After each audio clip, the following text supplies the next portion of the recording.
من يهده الله فلا مضل له ومن يضلل فلا هادي له أشهد أن لا إله إلا الله وحده لا شريك له وأشهد أن محمدا عبده ورسوله أما بعد فإن أصدق الحديث كتاب الله وخير الهدي هدي محمد صلى الله عليه وسلم وشر الأمور محدثاتها وكل محدثة بدعة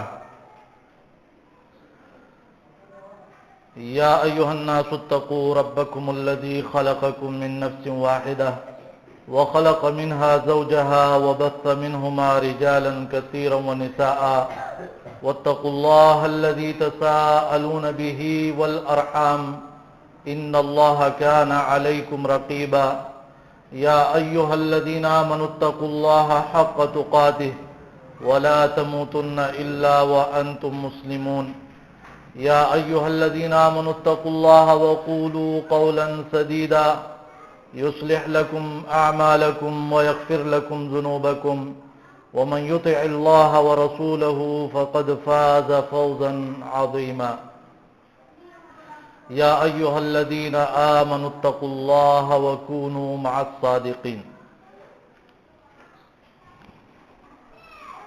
معزز بھائیو، جیسا کہ میرے اور آپ سب کی دل کی آواز یہی ہے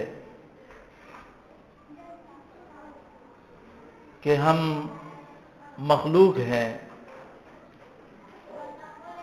اور ضرور ہمارا کوئی پیدا کرنے والا ہے، خالق ہے، اور رب العالمین نے ہم پر احسان کیا کہ اس خالق کی پہچان بھی کرا دی، انبیاء کے ذریعے سے، پیغمبروں کے ذریعے سے، صحابہ کرام کے ذریعے سے اور اپنی کتابوں کے ذریعے سے، ورنہ ہمارا یہ دل کہتا کہ آپ کا کوئی خالق ہے اور ہم اپنی عقل سے اس کو تلاش کرتے تو ہمارا انجام بھی اسی طرح ہوتا جس طرح آج یہودی ہے، عیسائی ہے، ہندو ہے، سکھ ہے، اپنی عقل سے وہ تلاش کر رہے ہیں اپنے لیے الگ الگ خدا۔ رب العالمین کا احسان ہوا مسلمانوں پر کہ ان کو صحیح رب کی پہچان کرا دی۔ اب اللہ رب العالمین کے بندوں میں سے، مسلمانوں میں سے سب سے بہترین جو لوگ تھے وہ انبیاء کرام تھے، اس کے بعد صحابہ کرام۔ ہم دیکھتے ہیں کہ وہ لوگ جو اللہ کو محبوب ترین تھے، ان کی زندگی، ان کا ظاہر وہ کیسا تھا، ہمارا ظاہر وہ کیسا ہے۔ آج ہم صرف ظاہری اصلاح پر بات کریں گے کہ ہم ظاہر میں ایسا کیا کر رہے ہیں جس سے لوگ ہمیں پہچانیں، جس سے یہودیوں کو پتہ چلے، جس سے ہندوؤں کو پتہ چلے، سکھوں کو پتہ چلے کہ یہ مسلمان ہیں اور اپنے دین پر عمل کر رہے ہیں۔ ایسا کیا ہے جو کر کے ہم دین اسلام کی طرف لوگوں کو راغب کریں، اور ایسی کیا باتیں ہیں جو ہم ظاہر میں کرتے ہیں اور اس کی وجہ سے لوگ دین اسلام سے متنفر ہو رہے ہیں۔ کیا ہماری وجہ سے اللہ کا نام اونچا ہو رہا ہے یا ہماری وجہ سے دین اسلام سے لوگ متنفر ہو رہے ہیں؟ ہماری وجہ سے رب العالمین کا نام لینے والے وہ کم ہوتے جا رہے ہیں؟ ہمیں سوچنا ہے اس مسئلے پر۔ آپ دیکھیے کہ تمام پیغمبر، جتنے بھی انبیاء گزرے ہیں، ان سب سے اللہ کی محبت سارے انسانوں کی محبت سے زیادہ تھی۔ ان سے کہا گیا آپ اپنی صفائی کا خیال رکھیں، ناخن کاٹا کریں، سر کے بال جو ہے کاٹا کریں، بغلوں کے بال جو ہے وہ اکیڑا کرے، کاٹا کرے، زیر ناف بال جو ہے وہ صفائی کیا کریں، لیکن ان سے کہا گیا کہ داڑھی کو معاف کر دو، داڑھی رکھا کرو۔ تمام پیغمبر، تمام صحابہ کرام ان کی داڑھی تھی۔ اگر یہ لوگ اللہ کو محبوب تھے تو ان محبوب لوگوں کی طرح ہم بننے کی کوشش کیوں نہیں کرتے؟ ہمارا ظاہر وہ اس طرح کیوں نہیں بن رہا کہ لوگ ہمیں دیکھ کر وہ سمجھ جائے کہ یہ مسلمان آ رہا ہے، لوگ دیکھ کر وہ سمجھ جائے کہ یہ غلط کام یہ شخص نہیں کرے گا کیونکہ یہ مسلمان ہے۔ سورۃ احزاب میں رب العالمین نے فرمایا خواتین کو کہ پردہ کیا کرو، ذالک ادنی ان یعرفنا، یہ اس لیے ہے کہ پہچانی جاؤ گے، یہ عورتیں پہچان لی جائے گی، مسلمان عورتیں ہیں، کوئی اس کو تکلیف دینے کی جرات نہیں کرے گا، کوئی اس کا پیچھا کرنے کی جرات نہیں کرے گا کہ یہ پاک دامن لوگ ہیں، یہ حیا والے لوگ ہیں، یہ غیرت والے لوگ ہیں۔ یہ پہچان ہے آج کی خواتین، آج کی مسلمان خواتین وہ کیوں فخر نہیں کرتی ہے پردے پر جو رب العالمین نے ان کے لیے زینت جو ہے وہ بنا کے بھیجا؟ آج کے مرد کیوں فخر نہیں کرتے داڑھی پر جو کہ تمام پیغمبروں کی داڑھی تھی، تمام صحابہ کرام کی داڑھی تھی؟ کون سا صحابی ہے جس کی داڑھی نہیں تھی؟ کون سا پیغمبر ہے جس کی داڑھی نہیں تھی؟ تو اپنی ظاہری پہچان جو ہے وہ انسان بناتے۔ اللہ کے رسول صلی اللہ علیہ وسلم اگر مجوسیوں سے منہ پیر لیتے ہیں کہ تم نے داڑھی کاٹی ہوئی ہے اپنے بادشاہ کے حکم سے، میرے بادشاہ نے تو حکم دیا ہے کہ داڑھی کو بڑھا دو۔ اپنے رب کے احکام جو ہے ہر حکم کو، رب کی محبت تو ہے ہی، رب نے جو باتیں کہی ہے اس سے بھی محبت، وہ باتیں بھی پیاری باتیں، اللہ کی کلام سے بھی محبت جو ہے وہ مسلمانوں کے لیے ضروری ہے، اللہ نے جو احکام دیے ہوئے ہیں اس سے بھی محبت مسلمانوں کے لیے یہ ضروری ہے۔ تو ایک بات ہماری ظاہر کے حوالے سے وہ یہ ہے کہ مسلمان تمام کے تمام جو ہے وہ داڑھی رکھا کرے، یہ ضروری عمل ہے۔ میں نے کہا اگر اس کو کاٹنا ہی ہوتا تو سب سے زیادہ حکمتوں کو جاننے والا الحکیم ذات ہے، اللہ رب العالمین ہے، وہ کہہ دیتا کہ کاٹا کرو۔ اللہ اور اس کے رسول نے حکم دیا بڑھا دو۔ دوسری بات، صحیح مسلم کی، ترمذی، نسائی کی بہت سی احادیث ہے جس میں یہ مسئلہ موجود ہے کہ صحابہ کرام اپنے سروں پر پگڑی رکھا کرتے تھے، باندھا کرتے تھے، ان کے سروں پر ٹوپیاں ہوتی تھی، ان کے سروں پر رومال ہوا کرتے تھے۔ آج مسلمانوں نے عام حالات میں، جو صحابہ کرام عام حالات میں بھی اپنے سروں کو ڈھانکا کرتے تھے، وہ آج اب نمازوں میں بھی جو ہے مسلمان ایسے ہی کھڑے ہوتے ہیں۔ مسئلہ یہ نہیں کہ نماز ہو جاتی ہے نہیں ہو جاتی، مسئلہ یہ ہے کہ سنت رسول اللہ صلی اللہ علیہ وسلم اور صحابہ کرام کا کیا تھا؟ کیا وہ ہمیشہ ایسا کرتے تھے؟ بغیر رومال، ٹوپی اور پگڑیوں کے ہمیشہ نمازیں پڑھا کرتے تھے؟ اگر کوئی کہتا ہے کہ ایک صحابی نے ایک ہی کپڑے میں نماز پڑھی تو تم بھی ایک چادر اٹھا کے وہ چادر اپنے جسم سے لپیٹ کے آ جاؤ، نماز پڑھو۔ تم تو دو کپڑے پہن کے نماز پڑھ رہے ہو، قمیص بھی ہے، شلوار بھی ہے، یہ کیوں ہے؟ ایک چادر لپیٹ کے آ جاؤ، ٹوپی بھی نہ ہو، ایک چادر میں نماز پڑھ لو، جائز ہے، پڑھ لو۔ لیکن عام صحابہ کرام نے کس طرح نمازیں پڑھی؟ رسول اللہ صلی اللہ علیہ وسلم نے پوری زندگی میں کس طرح نمازیں پڑھی؟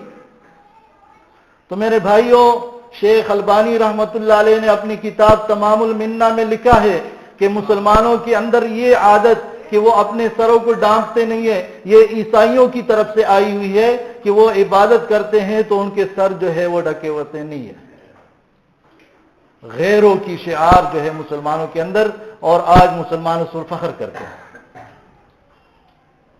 ایسے ہی اس کو جو ہے آہستہ یہ دین اسلام پر عمل جو ہے یکدم ختم نہیں ہوتا. آہستہ آہستہ ایک کڑی دوسری کڑی تیسری کڑی، اس طرح جو ہے یہ عمل ختم ہو جاتا ہے. تیسری بات ہمارے ظاہر کی، ہمارا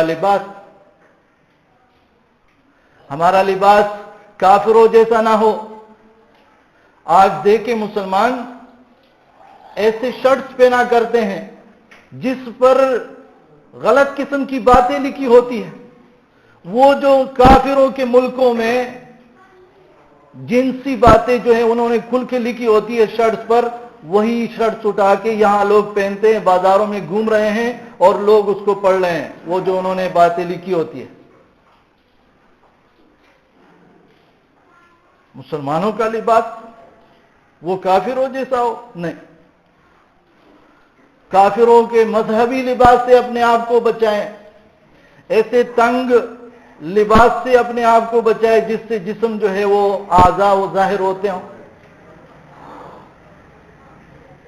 تو اپنے لباس سے ظاہر کرے کہ ہم مسلمان ہیں، داڑھی سے ظاہر کرے کہ ہم مسلمان ہیں، ٹوپی سے ظاہر کرے کہ ہم مسلمان ہیں. اور چوتھی بات کہ ازار ہمیشہ کے لیے ٹخنوں سے اوپر ہو، نیچے نہ ہو. آپ کمپنی میں ہو، فیکٹری میں ہو، آپ بس میں ہو، آپ ریل میں ہو، آپ ہوائی جہاز میں ہو، آپ مسجد میں ہو، آپ گلی میں بازار میں ہو، آپ کا ازار جو ہے وہ ٹخنوں سے اوپر ہو اور پہچانا جائے کہ یہ مسلمان ہے. آپ دیکھیں سکھوں کو دیکھیں، سکھ آفیسر ہوتا ہے اور اس کی اپنی نشان، اس کی پگڑی، اس کی پورا نشان جو ہے موجود. وہ آرمی میں ہوتا ہے، وہ نیوی میں ہوتا ہے، وہ کوئی اور آفیسر ہوتا ہے، وہ کوئی بڑا بزنس چلا رہا ہوتا ہے، بزنس مین ہوتا ہے، تب بھی جو ہے اس کی یہ حالت ہے کہ اس کی اپنا نشان جو ہے اس پہ فخر کرتا ہے. مسلمان جو ہے وہ اس پہ شرما رہے ہیں. اور پھر یہ داڑھی جو ہے یہ صرف غریبوں کے لیے. 100 امیروں کو کھڑا کر دو 100 غریبوں کو، تو غریبوں میں سے 80 لوگوں کی داڑھی ہوگی اور امیروں میں سے 10 کی بھی نہیں ہوگی. یہ کیا صرف غریب مسلمانوں کے لیے حکم ہے؟ یہ امیر مسلمانوں کے لیے بھی حکم ہے.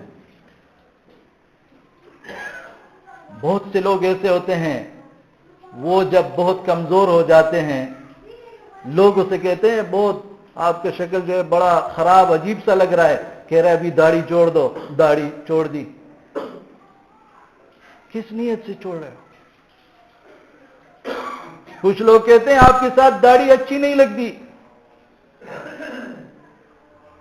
اگر نماز کوئی آپ سے کہے کہ آپ کے ساتھ نماز اچھی نہیں لگتی ہے، آپ کے ساتھ یہ اچھا نہیں لگتا کہ آپ غرباء کے گھر گھر جا کر اس کی مدد کر رہے ہو، آپ یتیم اور مسکین اور فقیر اور محتاج لوگوں کے ساتھ بیٹھ رہے ہو، یہ آپ کے ساتھ جچتا نہیں ہے، اچھا نہیں لگتا، تو کیا وہ کام بھی چھوڑ دو گے؟ لوگوں کا سنو گے تو کچھ بھی نہیں کرو گے، کچھ بھی. تو یاد رکھیں حدیث مبارک میں ہے جو قرآن پڑھتا ہے اور آسانی سے پڑھتا ہے تو وہ معزز فرشتوں کے ساتھ ہوگا، اور جو مشکل سے پڑھتا ہے تو اس کو اللہ ڈبل اجر دے گا. تو وہ بندے جس کے ساتھ داڑھی جو ہے اچھی لگتی ہے تو اس کا ثواب تو ہے، لیکن جس کے ساتھ اچھی نہیں لگتی ہے پھر بھی وہ اللہ اور اس کے رسول کے حکم کی وجہ سے رکھ رہا ہے تو اللہ اس کو ڈبل اجر دے گا انشاءاللہ. ایک داڑھی رکھنے کا اور دوسرے اس وجہ سے ہر ایک اس کو کہہ رہا ہے کہ اچھی نہیں لگ رہی ہے. بعض لوگ کہتے ہیں یہاں تھوڑے سے بال ہے، یہاں بال ہے، یہاں چھوڑو برابر ہو جائے، پورے ہو جائے. پھر یہ کہاں سے پورے ہو جائے برابر ہو جائے؟ پھر اس میں جو ہے اپنی اپنی گلکاریاں کرنا، اپنے اپنے ڈیزائن بنانا. تو یہ چند باتیں جو ہے ہمارے ظاہر کے لیے بہت ضروری ہے. اگر ہم سمجھتے ہیں کہ ہم جس دین کا نام لے رہے ہیں وہ دین برحق دین ہے، وہ سچا دین ہے، اس کے علاوہ کوئی دین جو ہے وہ دین کہلانے کے لائق نہیں ہے، اللہ کے نزدیک مقبول دین ہے، اللہ کا پسندیدہ دین ہے، اور اب میں اللہ کا شکر ادا کرتا ہوں، میں اس دین پر راضی ہوں، تو وہ اپنے آپ کو ظاہر کرے گا کہ الحمدللہ میں مسلمان ہوں. وہ اس پر جو ہے فخر کرے گا. اور پھر کیسے ظاہر ہوگا؟ کہیں پر آپ ڈیوٹی کر رہے ہو، نماز کا ٹائم ہوتا ہے تو آپ نماز پڑھو گے. رجال اللہ تلہیہم تجارت ولا بیع عن ذکر اللہ واقام الصلاۃ وایتاء الزکاۃ. ایسے لوگ، اللہ نے ایسے مردوں کی تعریف کی ہوئی ہے جو کاروبار میں لگے ہوئے ہیں، جو تجارت میں لگے ہوئے ہیں، لیکن جیسے ہی اللہ کا کوئی حکم آتا ہے تو اللہ کے حکم کے آگے سرنڈر ہوتے ہیں، اللہ کے حکم کو ماننے کے لیے تیار ہو جاتے ہیں. حالانکہ بزنس چھوڑنا یہ کوئی معمولی بات نہیں ہے. کبھی کبھی ہو سکتا ہے کہ آپ کی ڈیلنگ ہو رہی ہے کروڑوں کی ہو رہی ہے، آپ اس کو چھوڑ کے آپ کہہ رہے ہو ابھی نماز کا ٹائم ہے. یہ صرف جو ہے 10 روپے 100 روپے 200 روپے والا معاملہ نہیں ہے، یہ بھی اس میں شامل ہے. جو لوگ یہ چھوڑ کے اپنی نماز کے ٹائم پہ نمازیں پڑھا کرتے ہیں، سورۃ نور میں اللہ نے ان کی تعریف کی ہوئی ہے. اچھا مجھے بتائیے، ہم داڑھی نہیں رکھتے ہیں، ہم ظاہر میں اپنے آپ کو انگریزوں کی طرح بناتے ہیں، لوگ ہماری تعریف کرتے ہیں، 10,000 لوگ ہمارے ساتھ ہوتے ہیں، لیکن رب العالمین ہم سے ناراض ہے. ان 10,000 کچرے کا ہم کیا کریں؟ یہ تو اللہ کے مقابلے میں کچرا ہو جائے گا. 10 لاکھ تم سے راضی ہو جائے، ایک اللہ ناراض ہے، خسارے میں ہو. اللہ کو راضی کر لو، لوگ ناراض ہے ہو جائے، اللہ ان کو راضی کر لے گا. ایک دن آ جائے گا، اللہ ان کو راضی کر لے گا. اسی طرح ہمارے اپنے خواتین، ان کا ظاہری حالت، کون سی صحابیہ تھی، کون سے صحابی کی بیٹی، بہن، بیوی، ماں، خالہ، پھوپھی کہ وہ بازار میں بغیر پردہ کے گھوم رہی ہو، محرم کے بغیر دور دراز کا سفر کر رہی ہو، اپنی ویڈیوز بنا رہی ہو اور اس کو شیئر کر رہی ہو. آج مسلمانوں کی حالت، کل کو جو ہے یہ الحمدللہ حکومت نے ایک جگہ لوگوں کو پکڑا ہوا ہے، مارکیٹ ہے، وہاں پر جو ڈریس لیتے ہیں اور پھر پہنتے ہیں، چیک کرتے ہیں، اس کے اندر کیمرے لگے ہوئے ہیں چھپا کے. ایسی حالت مسلمان معاشرے کے اندر. یہ دین جو عقل کی حفاظت کے لیے ہے، یہ دین جو جان کی حفاظت کے لیے ہے، یہ دین جو مال کی حفاظت کے لیے ہے، یہ دین جو عزت کی حفاظت کے لیے ہے، اور یہ دین جو دین اسلام کی حفاظت کے لیے ہے، انسان کے عقیدے کی حفاظت کے لیے ہے. اس میں سے جہاں سے بھی کوئی شخص خرابی کرے گا وہ فسادی ہے. لوگ سوچتے ہیں داڑھی رکھیں گے شادی کا مسئلہ ہوگا. بہت سے لوگ ہیں، انہوں نے، کون سا شخص ہے جس نے داڑھی رکھی ہے اس کی شادی نہیں ہوئی ہے؟ میری بھی داڑھی ہے، دو شادیاں کی ہے میں نے، تیسری بھی کروں گا، چوتھی بھی کروں گا. داڑھی کا مسئلہ کیا ہے؟ داڑھی سے جاب نہیں ملے گی. بڑے بڑے آفیسرز ہیں، ان کی اچھی خاصی داڑیاں ہیں. کس نے کہا داڑھی کی وجہ سے جاب نہیں ملے گی؟ ہاں، جن لوگوں نے داڑھی کو بدنام کیا ہوا ہے کہ لوگ پہلے دیکھتے تھے کہ کون سا شخص جو داڑھی والا ہے اس سے سودا کرے، ٹیکسی والا ہے اس سے وہ کہیں کہ ہم جاتے ہیں آپ کے ساتھ، اعتماد بھروسہ کرتے تھے، آج ڈرتے ہیں جو داڑھی والا ہے اسی سے دور رہو۔ تو کیا کرے لوگ جو ہے وہ داڑھی رکھنا اس کے خلاف ہو جائے؟ نہیں، آپ کو لگتا ہے داڑھی والے اچھے نہیں ہیں، آپ ایسے داڑھی والے بن جاؤ جو اچھے ہیں۔ آپ ثابت کرو میں اچھا ہوں، میں ایسا مسلمان ہوں کہ داڑھی رکھ کے میں اچھے کام کرتا ہوں، میں مسلمانوں کو قتل نہیں کر رہا ہوں، میں حکمرانوں کے خلاف نہیں ہوں، میں حکمرانوں کے لیے دعائیں مانگتا ہوں، میں مسلمانوں پر رحم کرتا ہوں، میں دھوکے فراڈ نہیں کرتا، میں فحاشی بے حیائی میں ملوث نہیں ہوتا۔ ثابت کرو۔ اس کا یہ مطلب اگر آپ کسی کو دیکھتے ہو اچھے نہیں ہو تو آپ اچھے بن جاؤ۔ افسوس کی بات ہے کہ آج بعض لوگ جو ہے کسی کو دیکھ کے بجائے کہ وہ کہے کہ لوگ اچھے نہیں ہم اچھے بن جائے، خود ہی برائی کو اختیار کر لیتے ہیں۔ لوگوں میں ایک قسم کی برائی آئی ہوئی ہے جو کہ خوارج کی ایک نشانی ہے، اپنے مساجد کے علماء قراء سے نفرتیں اور بغض کرنا، جہاں بھی اتفاق اور اتحاد ہو ان کو تہس نہس کرنا، اس کو خراب کرنے کی کوشش کرنا، یہ خوارج کی نشانیاں ہوتی ہے۔ خوارج کبھی بھی اتفاق اور اتحاد کو برداشت نہیں کر سکتے، اس لیے اپنے رسول اللہ صلی اللہ علیہ وسلم نے فرمایا، عیاض رضی اللہ عنہ کی حدیث ہے، شیخ البانی نے اس کو صحیح کہا، آپ اس کو پڑھنے کی کوشش نہ کریں، مجھے سنیں انشاءاللہ۔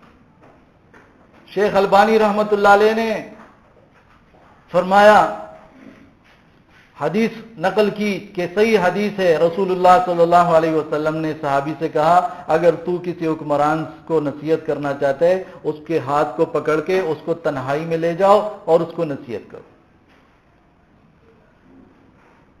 بخاری میں حدیث ہے، لوگوں نے اسامہ بن زید رضی اللہ عنہ سے کہا کہ فساد ہو رہا ہے، عثمان رضی اللہ عنہ کا دور تھا، تم کیوں جو ہے جا کے اس سے بات نہیں کرتے ہو؟ تو اس نے کہا میں نے بات کی ہے، لیکن کیا ضروری ہے کہ جو بات میری عثمان رضی اللہ عنہ سے ہو میں وہ آپ کو بتایا کروں، لوگوں میں پھیلایا کروں کہ شر اور فساد بن جائے؟ میں ایسا پہلا شخص نہیں بنوں گا۔ اصلاح کا ایک طریقہ ہوتا ہے، تو یاد رکھے جو بھی شخص امن کو خراب کرتا ہے، مسجد کے امن کو، علاقے کے امن کو، ملک کے امن کو، یہی شخص جو ہے وہ فسادی شخص ہے۔ مسلمان اپنے ظاہر میں یہ کام نہیں کرے گا، اس طرح کی حرکتیں وہ نہیں کرے گا۔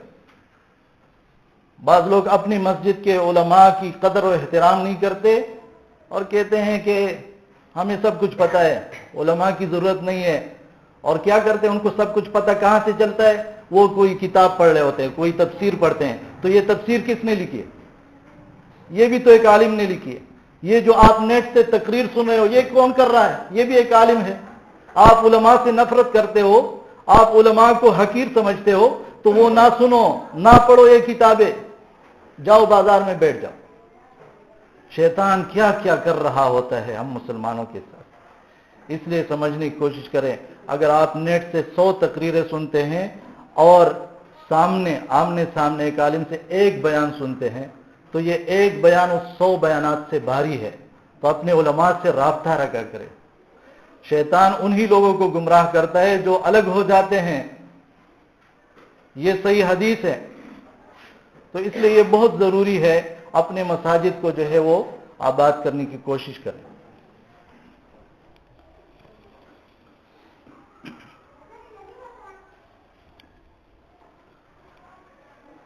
ان الحمد للہ نحمده ونستعینه ونصلی علی رسوله الکریم، اما بعد فاعوذ باللہ من الشیطان الرجیم، بسم اللہ الرحمن الرحیم، والعصر ان الانسان لفی خسر الا الذین آمنوا وعملوا الصالحات وتواصوا بالحق وتواصوا بالصبر۔ ہمارے ظاہری اعمال میں ہمارے گھر ایسے ہونے چاہیے کہ دروازے پہ پردہ لٹکا ہو، ہمارے گھروں کے اندر تصویریں نہیں ہونی چاہیے، ہمارے گھروں کے اندر میوزک نہیں ہونی چاہیے، ہمارے گھروں کے اندر خواہ مخواہ کے لیے کتے پالنے کی عادت وہ نہیں ہونی چاہیے۔ ہمارے دکان جو ہے وہ غیر شرعی چیزوں سے وہ پاک صاف ہو. ہم جب اپنے ظاہر کو ٹھیک کریں گے تو رب العالمین ہمارے دل کی قوت کو اور بڑھا دے گا. ہماری تنہائی میں بھی ہم اللہ سے ڈریں گے. اصل تقویٰ تو یہ ہے کہ تنہائی میں انسان اللہ سے ڈر جائے، لیکن یہ ظاہر چیزیں یہ بہت ضروری ہے یہ بھی، کیونکہ ہمیں تو کسی کے دل کا پتہ نہیں ہے. ہم ظاہر کو دیکھا کریں گے ایک دوسرے کو. اور رب العالمین نے فرمایا وَذَرُوا ظَاهِرَ الْإِثْمِ وَبَاطِنَهُ، کھلے اور چھپے سارے گناہوں کو چھوڑ دو. تو میں امید کرتا ہوں کہ آپ سب بھائی جو ہے اس مسئلے کو سمجھنے کی کوشش کریں گے کہ ہم اپنے ظاہر کو، اپنے آپ کو، اپنے گھروں کو، اپنے خواتین کو ظاہر میں کم سے کم ایسا بنا دیں کہ مسلمان نظر آئے، پہچان ہو مسلمان ہیں. اس کے علاوہ ایک دو بیانات کرنے ہیں. ایک تو میں اللہ رب العالمین احکم الحاکمین ارحم الراحمین الہ العالمین مجیب السائلین رحمان الرحیم ذات سے دعا مانگتا ہوں کہ آپ بھائی جو اپنی کمائی سے مسجدوں کے ساتھ تعاون کرتے ہیں، یا الہ العالمین یہ تیرے بندے تجھ پر ایمان کی وجہ سے ایسا کرتے ہیں. اگر ان کا ایمان نہیں ہوتا تجھ پر تو کوئی اپنی کمائی دینے کو تیار نہ ہوتا. یا اللہ تیرے بندے ایمان کی وجہ سے دے رہے ہیں اور یہ ثواب کی نیت سے دے رہے ہیں اور تیرے وعدے پر یقین ہے کہ تو اس کو اور زیادہ دے گا، تو اللہ ان کے ایمان کو بڑھا دو. اللہ ان کی مشکلات اور ان کی بیماریاں، ان کی تکلیفیں وہ دور فرما دے. اللہ ان کے مال میں برکت دے.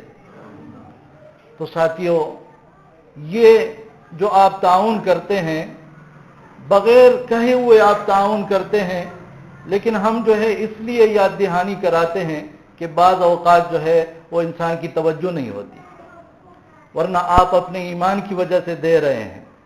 ہم صرف اس بات میں ثواب میں اپنے آپ کو شریک کرنے کے لیے آپ سے درخواست کرتے ہیں کہ آپ مسجد کے ساتھ تعاون کریں.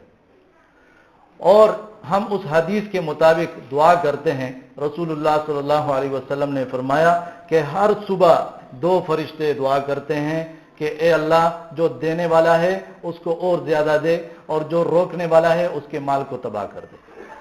تو میں تو یہ دعا اس کے ساتھ نہیں کروں گا، لیکن میں یہ کہوں گا کہ اے اللہ جو دینے والا ہے اس کے مال کو اور بڑھا دے. اور جو لوگ رک رہے ہیں مسجد کے ساتھ تعاون سے اپنے ہاتھوں کو کھینچ رہے ہیں، یا اللہ ان کی جگہ ایسے اچھے لوگ نصیب فرما جو خاص اللہ کی رضا کے لیے مسجد کے ساتھ اور مدارس کے ساتھ تعاون کرنے والے ہوں. جو پیچھے ہٹا وہ خود اپنے آپ کو پیچھے ہٹا رہا ہے، جو آگے بڑھا وہ اپنے آپ کو جنت کے لیے آگے بڑھا رہا ہے. اور قرآن میں ہے وَلَقَدْ عَلِمْنَا الْمُسْتَقْدِمِينَ مِنْكُمْ وَلَقَدْ عَلِمْنَا الْمُسْتَأْخِرِينَ. اللہ جانتا ہے جو آگے بڑھتا ہے اور اللہ جانتا ہے جو پیچھے ہٹنے والا ہے. اللہ رب العالمین کے علم میں ہے، اللہ کی نظر میں ہے سب کچھ. تو میں آپ سب بھائیوں سے بہت محبت کرتا ہوں اور میں آپ سب بھائیوں کے لیے غائبانہ دعا بھی مانگتا ہوں. یقین کرے آپ جو اسلام کے ساتھ اور ایمان کے ساتھ، یہ اللہ کے ساتھ اور رسول کے ساتھ جو وہ محبت کرتے ہیں، یہ تولنے والی چیز نہیں ہے کہ ہم اس کو تول سکیں کہ یہ کس قدر ہے. اسی ایمان کی وجہ سے، دین اسلام کی وجہ سے، اللہ اور اس کے رسول کی کہنے کی وجہ سے آج آپ سب جمع ہیں. اور کوئی وجہ ہے؟ کچھ مل رہا ہے ثواب کی نیت سے، عبادت کے لیے آپ سب اکٹھے ہیں. تو رب العالمین مجھے اور آپ سب کو معاف فرما دے، ہمارے مشکلات وہ دور فرما دے. دوسرا اعلان جو ہے وہ یہ تھا، الحمدللہ مدارس جو ہے وہ دین اسلام کی ترقی کے ذرائع ہیں. وہاں علماء تیار ہوتے ہیں جہاں سے ہم دین سیکھتے ہیں. تو جامعہ الدراسات الاسلامیہ میں گلشن اقبال میں، یہ سپاری پارک کے سامنے جو مدرسہ ہے، اس میں اتوار کے دن ظہر کے 2 بجے سے تربیتی جو ہے وہ اجتماع وہ ہوگا. تو ساتھی یہاں سے مشترکہ طور پر جائیں گے. یہاں پر عبد الوحید بھائی ہے، وہ ساتھیوں کو لے جائے گا، تو آپ سب ساتھی جو ہے اس میں شرکت کرنے کی کوشش کریں۔ جزاکم اللہ خیرا، اقول قولی ھذا استغفر اللہ لی۔